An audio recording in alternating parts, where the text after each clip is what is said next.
Ang programang ito ay rated SPG. Striktong patnubay at gabay ng magulang ang kailangan. Maaaring may masiselang tema, lengguwahe, karahasan, sexual, horror o droga na hindi angkop sa mga bata.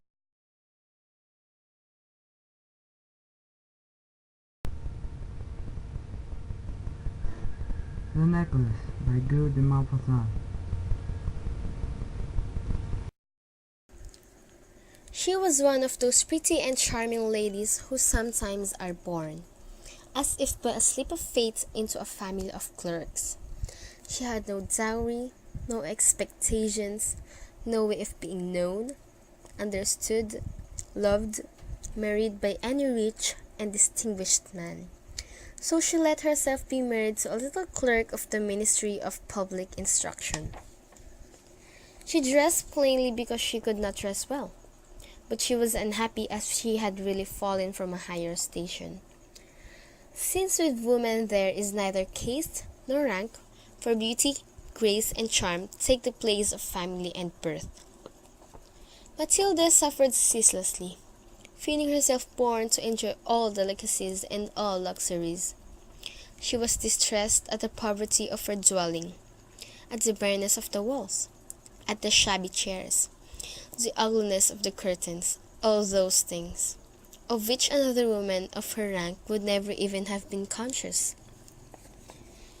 She had no gowns, no jewels, nothing, and she loved nothing but that. She felt made for that. She would have liked so much to please, to be envied, to be charming. A life of luxury is all the girl wants. It's what she's made for. But sadly, she doesn't lead the luxurious life of which she dreams. Consequently, she spends all her days weeping and feeling sorry for herself.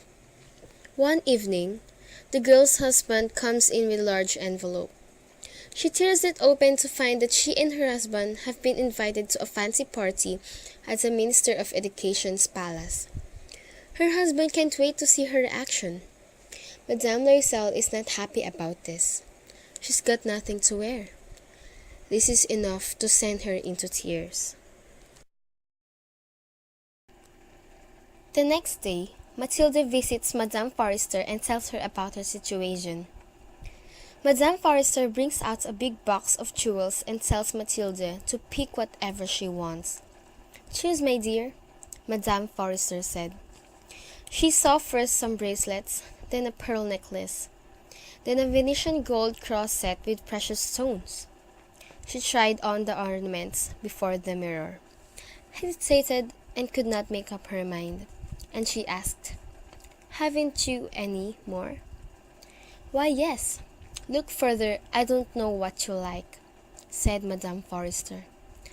Madame Forrester brings her another box containing a spectacular diamond necklace. "Will you lend me to this?"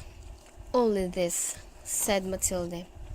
"Why, yes, certainly," said Madame Forrester. Matilda is beside herself. It's the only thing she wants. Madame Forrester agrees to let her borrow it. The evening of the party arrives, and Matilda is a smash hit. All the men, including the minister, notice her. She's in heaven. She danced with rapture, with passion, intoxicated by pleasure, forgetting all in the triumph of her beauty, in the glory of her success, admiration. This awakened desires and of that sense of triumph which is so sweet in a woman's heart. Her husband, meanwhile, has also been having a great time. He's been off dozing in a corner since midnight. She left the ball about 4 o'clock in the morning. When it's 4 o'clock, and at last time to go, Matilda brings the coats, but Matilda is self-conscious. Her coat is so shabby compared to the rest of her appearance. So she dashes off into the street to avoid being seen.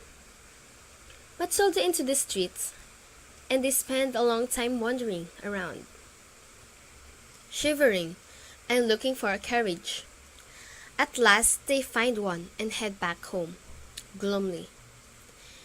Matilda doesn't want to go back to her ordinary life, and Madame Loisel doesn't want to get up for work at 10 a.m.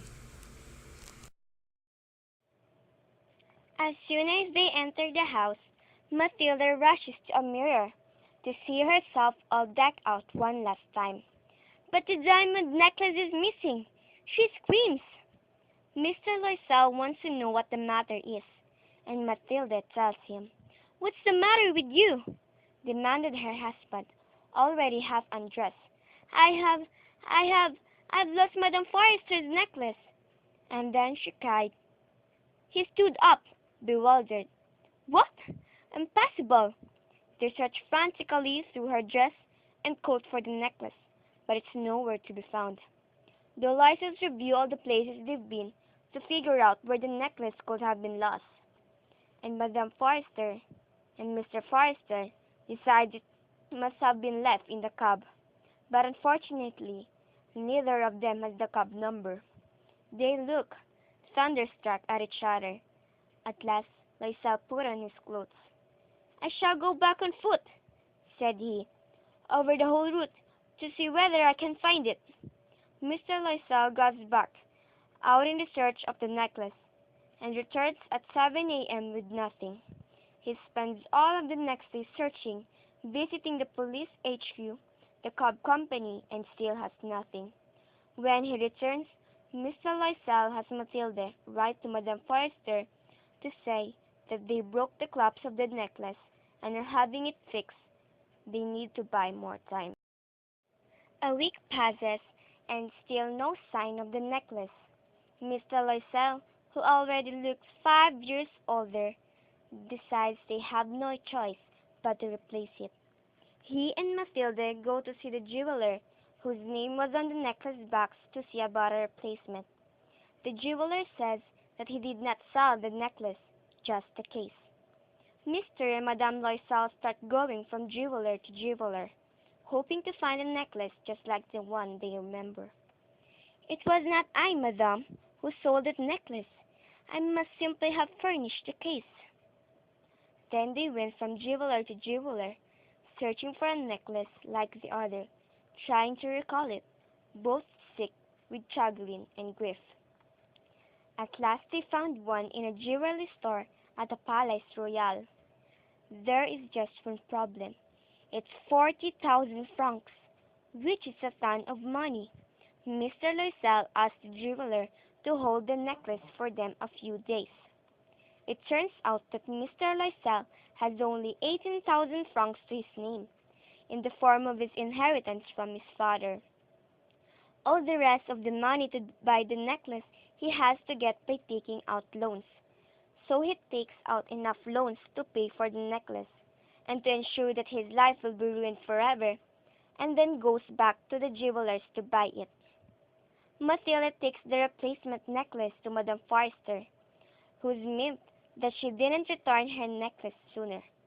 Matilda's worried she noticed the substitution. Madame Forrester does not open the box, and does not see the substitution. Now, Matilda and Mr. Loisel are poor. They have to dismiss the maid and move into an attic. Matilda starts to do the housework and run the errands, haggling at stores over every cent. Mr. Loisel works 2 night jobs. Madame Loisel looked old now. She had become the woman of impoverished households, strong and hard and rough, with frosy hair, skirts askew, and red hands. She talked loud while washing the floor with great swishes of water, but sometimes, when her husband was at the office, she sat down near the window and she thought of that gay evening of long ago, of that ball where she had been so beautiful and so admired. This goes on for 10 years, until all the interest on the Loisel's loans is paid. Matilda is now a rough, hard woman, and her looks are ruined. She occasionally thinks of how her life might have been different if she hadn't lost that necklace. One Sunday, Matilda goes for a stroll on the Champs-Élysées and notices a beautiful young-looking woman walking with her child. It's Madame Forrester, who hasn't aged one day. Mathilde decides it's time to tell her everything that happened. When Mathilde greets Madame Forrester by her first name, Madame Forrester doesn't recognize her former friend. Because she looks so different, she gives a cry of surprise when Mathilde reveals who she is. But Madame, I don't know. You must have mistaken. No, I am Mathilde Loisel. Mathilde tells Madame Forrester that her life's been hard, and all on account of her, Madame Forrester doesn't understand. Mathilde explains that she'd lost the diamond necklace, but replaced it, and has spent the last 10 years paying for the replacement. Madame Forrester grabs Mathilde by the hands, shaken. Her diamond necklace, she tells Mathilde, was a fake. It was worth at most 500 francs.